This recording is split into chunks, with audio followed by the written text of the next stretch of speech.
Provision of Juvenile Justice and Protection of Children Shakawa Hasti Filmni Mung Panda Kraisaka Shangroshala Bubakra Khor Aguli Bhagat Singh Shikla Tongthai Nago Aro Faimanjaka TCPC Arni Chairman Joyanti Deborma Hoda Hamkrai Hodaring Tangpin Dagifang Topon Kumar Das TCPC ni Adong Shamali Taha Khobai Kubni Adong Ro Asale Furumung Padaho Koksha Tangkai Chairman Joyanti Deborma Shaka Rairo Juda Shamung Chitra Bai Nsagai Tango Abor Hibagino 2016 Bishiwo National Commission J Kerong Shaklai Pani Ababai Srairok Shamung Chitra Bai Kereng Yawoi Tong Manatei TCPC Kahamkino Mokol Riboi Shaktari Shamung Krai Tango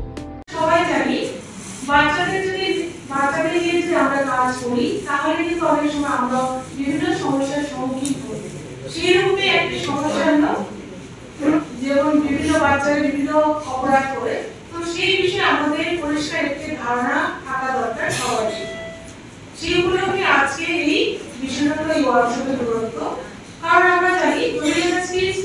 অ্যাক্টের মাধ্যমে এটা 2015 সালে গঠিত হয়েছে এবং 2016 সালে 15 জানুয়ারি থেকে এটি কার্যকর হয়েছে। এটা করার একমাত্র কারণ হলো শিশুদের সব বিষয়ে সুরক্ষা করা এবং শিশুরা যারা অপরাধী 16 থেকে 18 বছর তাদেরকে বিচার ব্যবস্থা অন্যদের মতো না করে তাদের মতো করে বিচার করার জন্য কিন্তু এই আইনটি তৈরি করা হয়েছে। তো আমাদের পরবর্তী সেশনে আপনারা সবাই জানবেন এই বিষয়ে আমাদের আলোচনা করার জন্য আমরা বিশেষভাবে এখানে আমন্ত্রণ এসেছেন আমাদের রিটায়ার জাজ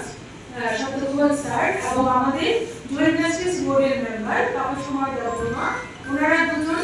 আমাদের আজকের এই দুটো বিষয়ের উপরে আলোচনা করবেন। তো সেই উপলক্ষে আপনাদের অনেক অনেক ধন্যবাদ। এত কম সময়ের মধ্যে আমরা আপনাদেরকে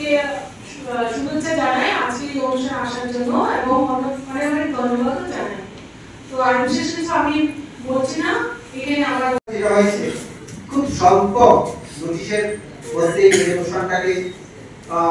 আমাদের টিসিপিসি এর তরফ থেকে অর্গানাইজ করা হয়েছে। এই যে স্বল্প নোটিশে আপনারা যারা এখানে উপস্থিত হয়েছেন তার জন্য আমি এটাকে আপনাদের অনেক ধন্যবাদ জানাচ্ছি। যদি আজকে এই প্রোগ্রামের পরে আরেকটা প্রোগ্রাম হবে, এটার পরে আরো কিছু প্রোগ্রাম রাখা আছে, দুটো প্রোগ্রাম একসাথে আজকে করা হচ্ছে। ফার্স্ট হাফে এই প্রোগ্রাম হবে, তার পরবর্তী সময় আরেকটা প্রোগ্রাম রাখা আছে। তো এই দুটো প্রোগ্রামকে এখানে সার্থক করে তোলার জন্য আপনারা এখানে এসেছেন। তাছাড়া আমাদের জুভেনাইল জাস্টিস যে কমিটি বা জুভেনাইল জাস্টিস বোর্ড বা জুভেনাইল জাস্টিস অ্যাক্ট যেটা আছে সেই অ্যাক্টের যে কৌশলগুলো, সেই কৌশলগুলো কি সেটা নিয়ে বিস্তারিত আলোচনা করা হবে। আমি এখানে শুধু বলতে চাই যে আমরা জানি যে বাচ্চারা যারা আছে, ছোট ছোট বাচ্চারা যাদের 18 বছরের নিচে যাদের বয়স, তাদের ক্ষেত্রে তাদের প্রোটেকশন দেওয়া, তাদের কেয়ার করার জন্য আমাদের সোশ্যাল ডিপার্টমেন্টে নোডাল ডিপার্টমেন্ট হিসাবে ঘোষণা করা হয়েছে। সেই মোতাবেক নোডাল ডিপার্টমেন্ট হিসাবে আমাদের তরফ থেকে আমরা চেষ্টা করে থাকি বিভিন্নভাবে বিভিন্ন যে চাইল্ড কেয়ার ইনস্টিটিউটগুলো আছে সেই ইনস্টিটিউটগুলোকে তাদের শক্তিশালী করার জন্য, সেই চাইল্ড কেয়ার ইনস্টিটিউটগুলোতে যারা থাকেন তাদের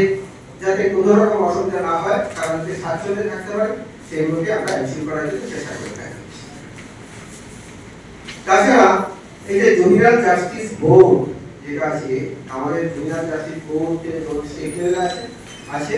সেই হিসাবে ডিস্ট্রিক্ট লেভেলে একটা করে জুভেনাইল জাস্টিস বোর্ড আমাদের ত্রিপুরাতে 8টা ডিস্ট্রিক্টে 8টা জুভেনাইল জাস্টিস বোর্ড আছে।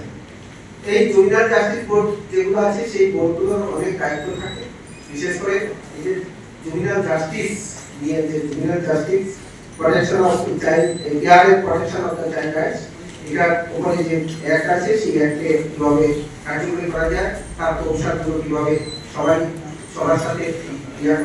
সেটাকে কার্যকরীভাবে কার্যকরী করা যায়, তার জন্য আমরা যথেষ্ট দায়িত্ব পালন করে থাকি। আমি এখানে যে আলোচনাগুলো করতে চাই, যে এখানে বিশেষ কিছু আলোচনা করার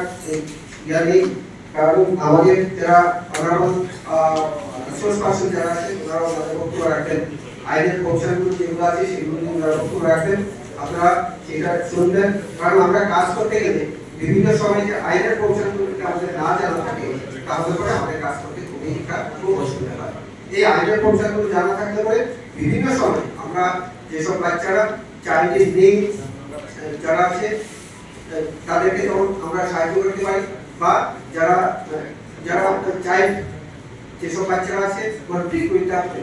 লর সাথে যারা কনফ্লিক্ট করে, যাদের জানা অজানা সত্ত্বেও কিছু অফেন্স করে থাকেন, তাদেরকে এই বাচ্চাগুলোকে যাদের রক্ষা করা যায়, তাদের প্রোটেকশন করা, তাদের কিভাবে সেফগার্ড দেওয়া যায়, বা তাদের আইনের মধ্যে রেখে তাদেরকে কিভাবে কেয়ার করা যায়, সেই জিনিসটা কিন্তু এই জুনিয়র জাস্টিস যে অ্যাক্ট, সেই জাস্টিস অ্যাক্টের মধ্যে প্রকৃতভাবে এবং সঠিকভাবে বলা আছে। সেই সাথে জুনিয়র জাস্টিস অ্যাক্টের সাধারণত এটার একটা আছে, একটা মডেল রুলস আছে। সেই মডেল রুলসটাও আমরা ত্রিপুরাতে আমরা সেটাকে অ্যাডাপ্ট করে নিয়েছি। অ্যাক্ট যেমন এটা একটা ন্যাশনাল অ্যাক্ট এবং model Tripura junior justice rules যেটা আছে সেটাও আমরা অ্যাডাপ্ট করেছি, এবং এই রুলস এবং অ্যাক্ট নিয়ে একসাথে কিভাবে কাজ করা যায় সেই কাজটি বিস্তারিত আলোচনা হবে। আমি আপনারা যারা এখানে উপস্থিত আছেন